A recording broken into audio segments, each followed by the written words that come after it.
Hey, you want to hear a story you won't soon Thor get? Stop it. Sorry.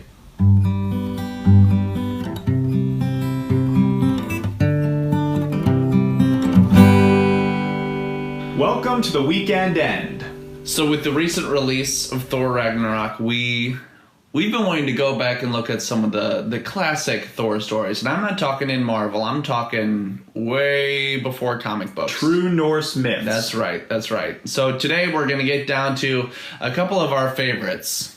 And Marvel, if you're watching, here's some ideas for maybe future Thor movies. Inspiration.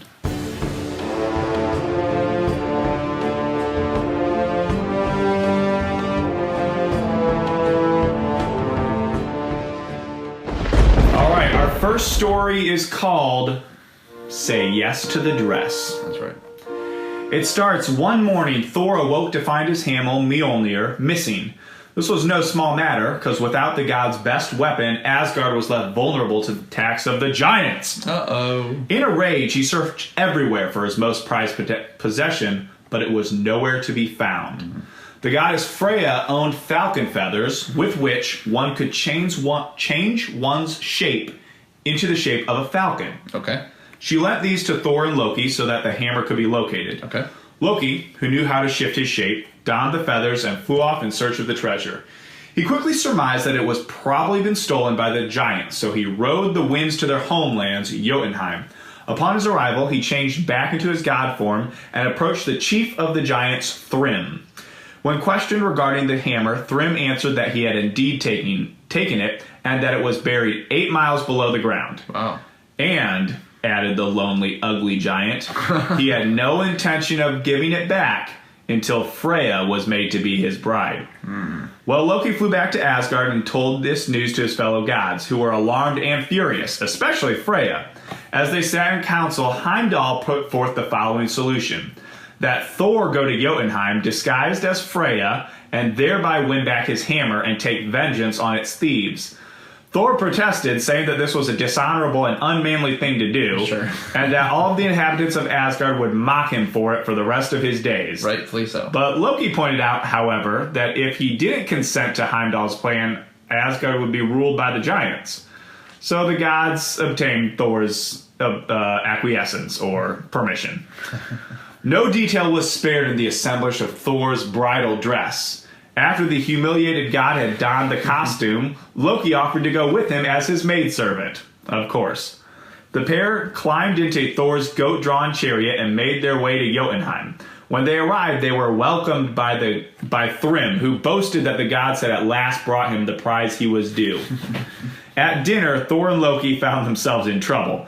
Thor single-handedly ate an entire ox, 8 salmon, and all the dainties that had been prepared for the women, not to mention the many barrels of mead that he drank.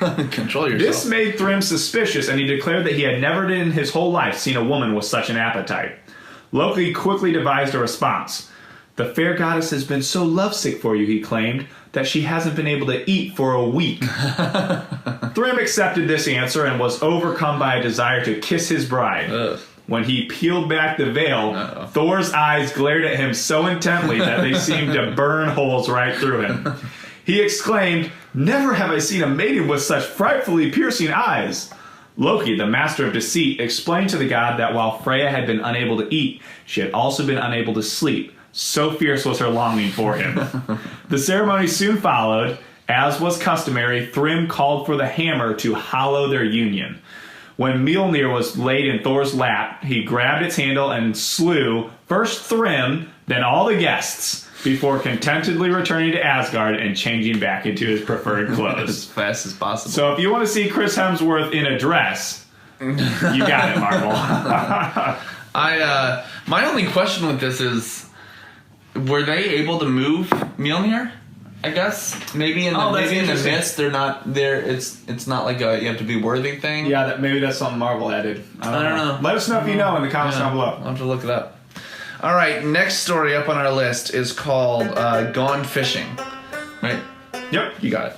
All right, this one, the gods had arranged a lavish feast for Aegir and Ran, 2 gracious and hospitable giants who dwell beneath the sea. Aegir and Ran, I hope I'm saying this right. We'll find out. Aegir, I don't know. Aegir, yeah, I don't know. You go with it. I'm going to go with it. Aegir and Ran offered to host the banquet, but only if the gods could provide them with a kettle big enough to brew mead for all of the invited guests.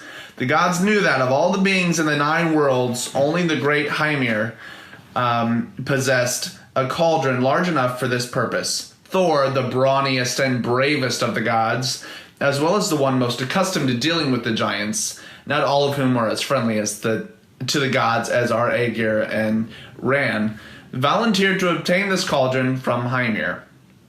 Upon the god's arrival at his house, Hymir slaughtered 3 bulls for provisions for the 2 during Thor's stay. For provision, okay. The giant 3 bowls for them to eat. 3 bowls for the provisions for the 2 of them. For the 2 of them. Okay. Yeah. Okay. That's math. The giant was shocked and dismayed, however, when Thor ate 2 of the bowls in one sitting to assuage his legendary hunger. Yeah, This guy eats a lot.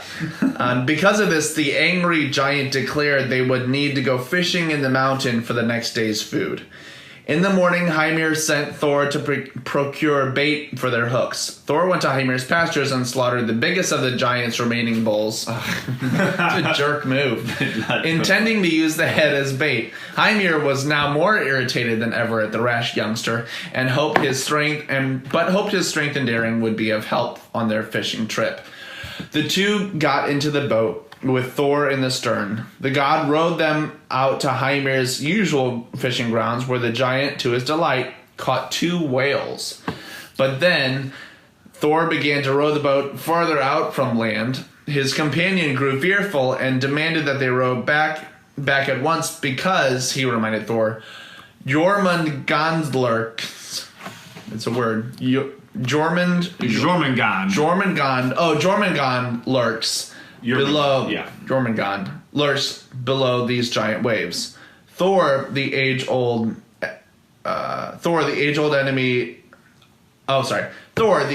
enemy of that monstrous sea serpent, refused. At last, Thor dropped the oars and cast his line into the water. After an ominous silence and calm, Thor felt a mighty tug on his line.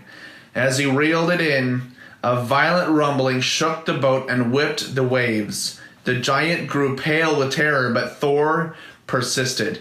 His feet were planted so firmly in the bottom of the boat that the planks gave way and water began pouring in. When the serpent's head, with the hook in its venom-dripping mouth, at last came up above the water, Thor reached for his hammer. At that moment, Hymir panicked and cut the line. The howling snake slunk back down into the ocean.